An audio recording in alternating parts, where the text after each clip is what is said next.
আসসালামু আলাইকুম স্যার। ওয়ালাইকুম সালাম। আচ্ছা, ভালো হলো তোমার সাথে দেখা হয়ে গেল। তোমার সাথে আমার এমনিতেও কথা ছিল।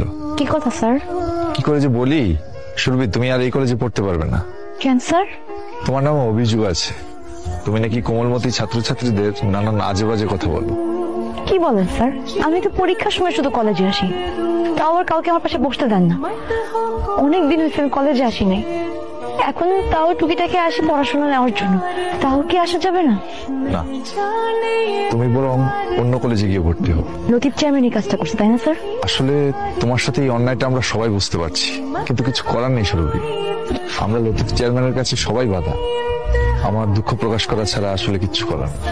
ঠিক আছে, থাকো। আরে এটা কি শুনলাম, এলাকার একমাত্র প্রতিবাদী কিশোরী মাকে কলেজ থেকে বাইরে ফিরে দিছে। হ্যাঁ ভাই, এরকম ফাত্তা মাইয়াকে কলেজে পড়াইবো না। খুব ভালো কাজ করছে। আচ্ছা সুরভি, আমি তোমার দুলাভাই হইতে চাইলাম, পাশে থাকবো কথা দিলাম, বাড়ির উপরে মিষ্টিও নিয়ে গেলাম, রাজি হইল না। তারপর কি হইলো, ফলাফলটা কি দাঁড়াইলো? আমরা সবাই মিলে তোমার পড়া 12টা বাজাই দিছি। এমন মায়ের কপালে এটাই হওয়া উচিত। যে মাইয়ারে স্বামী মাইনা নেয় না, কলেজ কর্তৃপক্ষ মাইনা নেয় না, সে মায়ের তো মুখ দেখানোর কোনো প্রশ্নই ওঠে না। ওর মুখে চুলকানি মাইখা দিই। কালি আনছিস না? আনছি ভাই। হেই, তোর কি লজ্জা লাগে না মুন্না? এমন একটা খারাপ কাজ করার পর তুই আমার সামনে এসে কথা কস?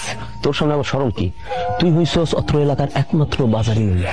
শোন সুরভি, তুই ভুলে যাইস না যে আমি সবকিছু ভুলে গেছি। তোর বোনরে আমি বিয়ে করতে চাইছিলাম, তুই বইতে দেস নাই। এর শোধ আমি শতবার নিব, যতবার সুযোগ পাবো এর শোধ আমি নিব। তুই আর একবারও সুযোগ পাবি না বাচ্চা। আরে আমরা দাঁড়াই রইছিস কে? মার কালি মার, আরে কালি মাইকে আজকে সারা। তোর এত বড় সাহস, তুই মতিনের গায়ে হাত দিস? এই, কি মনে করছিস তোদের মতো নরপোষরা যে রাস্তা দিয়ে চলে সেই রাস্তা আমি খালি হাতে হাঁটবো? তোরা না আসলে নির্লজ্জ।